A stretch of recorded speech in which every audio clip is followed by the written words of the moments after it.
Guys इस चमत्कारिक problem को भी देख लो। Problem number 39 electric charges and field की है। आई होप सर्च करते हुए आगे होगा, अगर समझ में नहीं आ रहा होगा तो वो मेरी वीडियो आपका अगर सामने पड़ गई है तो चैनल को सब्सक्राइब कर दें और जितना हो सके वीडियो को शेयर करें ताकि दूसरे बच्चों की भी मदद हो सके।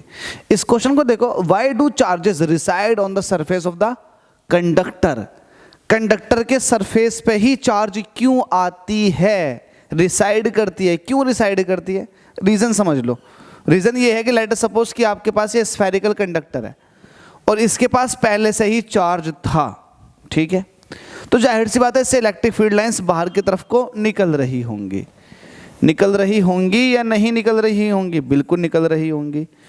अब इस सूरत हाल में जब इलेक्ट्रिक फील्ड लाइंस बाहर की तरफ को निकल रही होंगी तब इस कंडीशन में इलेक्ट्रिक फील्ड लाइंस क्या करती हैं, वो अपने साथ चार्ज कैरियर्स को मूव कराने की कोशिश करती हैं। क्या करती हैं, चार्ज कैरियर्स को मूव कराने की कोशिश करती हैं। अब जैसे कि आपको दिख रहा होगा कि पॉजिटिव चार्ज मैंने इसके बीच में दिखा रखा है, इलेक्ट्रिक फील्ड लाइंस बाहर की तरफ को है। अगर इलेक्ट्रिक फील्ड लाइंस में मैं किसी चार्ज पार्टिकल को रख दूं, पॉजिटिव चार्ज पार्टिकल को, तो वो इलेक्ट्रिक फील्ड की डायरेक्शन में ही मूव करता हुआ चला जाएगा। अगर निगेटिव चार्ज पार्टिकल को रख दिया जाए तो वो अंदर की तरफ को चला जाएगा। अब यहाँ पर मैंने पॉजिटिव चार्ज इसको बना रखा है, तो पॉजिटिव चार्ज जब बना रखा है तो इलेक्ट्रिक फील्ड लाइंस क्या करेंगी, जो इसके अंदर पॉजिटिव चार्ज है उसको सरफेस की तरफ को ले जाने की कोशिश करेंगी। आपको पता है जो ends of electric field lines होता है वहां पर चार्ज रिसाइड करता है। इसी वजह से जितना भी चार्ज है पॉजिटिव वो सरफेस पर आ जाएगा। कहाँ आ जाएगा, सरफेस पर आ जाएगा। और जो निगेटिव चार्ज होगा वो अंदर की तरफ को चला जाएगा, क्योंकि इलेक्ट्रिक फील्ड लाइंस की टेंडेंसी ये है कि वो पॉजिटिव चार्ज को अपनी डायरेक्शन में मूव कराए। तो अपनी डायरेक्शन में मूव करा तो दिया। अब ऐसा तो है नहीं कोई बच्चा मुझसे फिर ये कहे कि एक काम कर लो, इस चार्ज पार्टिकल तो पूरा है, इस चार्ज को निकाल के दिखा दो, चार्ज को निकाल के दिखा दो। मतलब इलेक्ट्रिक फील्ड लाइंस की डायरेक्शन में मूव करता हुआ चला जाएगा कंडक्टर को छोड़कर। तो ऐसा नहीं है, ऐसा बिल्कुल नहीं है, ठीक है। एक बात और होती है कि जो इलेक्ट्रिक फील्ड लाइंस हैं ये अपनी लेंथ में कॉन्ट्रैक्ट होने की टेंडेंसी भी रखती हैं। तो इस वजह से भी जो चार्ज है वो कंडक्टर के सरफेस पे लाई करता है। कहाँ करता है, सरफेस के ऊपर, पूरे सरफेस पे लाई करेगा।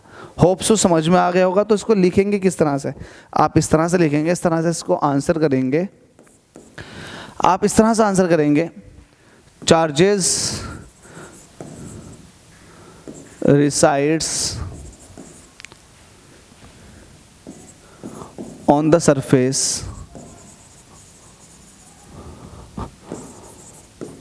of the conductor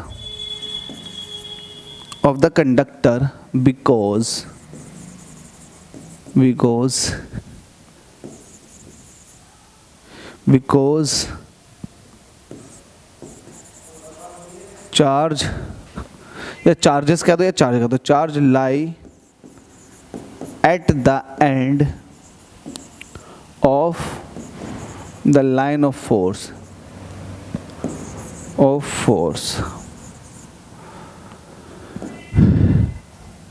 line of force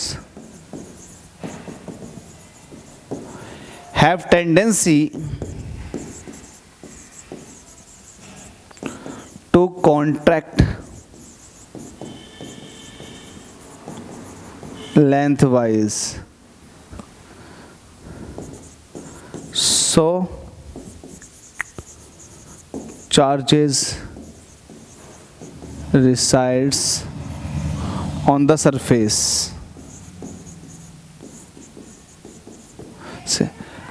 समझ में आ गया भाई, चार्जेस कहाँ रिसाइड करते हैं, सरफेस पर। अगर मैं वहीं निगेटिव चार्ज पार्टिकल या फिर निगेटिव चार्ज ही ले लूँ तो उसमें इलेक्ट्रिक फील्ड लाइंस अंदर की तरफ को आती हैं। कहाँ आती हैं, अंदर की तरफ को। जब अंदर की तरफ को आती हैं तो निगेटिव चार्ज कहाँ पहुँच जाएगा, सरफेस पर, और पॉजिटिव चार्ज कहाँ पहुँच जाएगा, सेंटर की तरफ को। ये वाली बात भी ध्यान रखना। इसको आप लिख सकते हो जैसे मैंने आपको समझाया, सेम आप ऐसा ही लिख सकते हो, ठीक है। लेकिन बस अट्रैक्टिव होना चाहिए आपका आंसर। मेरा मोटिव तो आपका कॉन्सेप्ट क्लियर करने का है। Thank you.